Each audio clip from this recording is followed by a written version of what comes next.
મારું નામ જાદવ રાહુલ દેવજીભાઈ. પરમ દિવસે ગુરુવારે રાત્રે મારા ભાઈને અને મારા કાકાને સમાધાન માટે બોલાવીને 6 જણા વચ્ચે હુમલો કરેલો છે.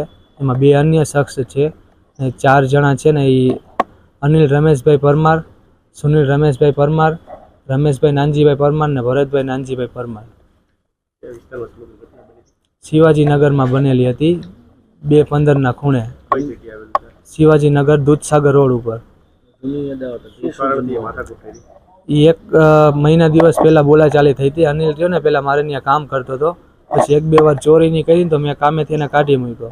પછી મારા વેપારીમાં બધે જઈને ખોટી રીતના ભાવ નહીં બગાડતો હતો, એટલે અમે એને સમજાવવાની કોશિશ કરી કે ભાઈ તું આ રહેવા દે, આવી રીતના ખોટા ભાવ નહીં બગાડમાં, તારી રીતના લીગલી તારે જે ધંધો કરવો એ કર. એમાં બોલાચાલી થઈ હતી. પછી એ પરમ દિવસે સમાધાન માટે બોલાવીને પાછળથી છરી વડે હુમલો કર્યો. ફોટા ફ્રેમનું કામકાજ છે મારું. હુમલો એના ઘર પાસે જ અમને સમાધાન માટે બોલાવ્યો ને મોટા ભાઈને મારા કાકાને ત્યાં જ હુમલો કર્યો હતો. પરમ દિવસે રાત્રે, ગુરુવાર રાત્રે. એ હુમલો કરવામાં 4 જણા હતા ને 2 અન્ય શખ્સ હતા. હું ત્યારે ઘટના સ્થળે હાજર નહોતો. પછી મારા ફોન આવ્યો ને પછી હું ત્યાં ગયો. એ મારો મોટો ભાઈ છે, પ્રકાશ દેવજીભાઈ જાદવ. એની ઉંમર 31 વર્ષ છે ને 2 સંતાન છે. એક બેબી છે એ 9 વર્ષની છે ને બાબોરિયો 5 વર્ષનો છે.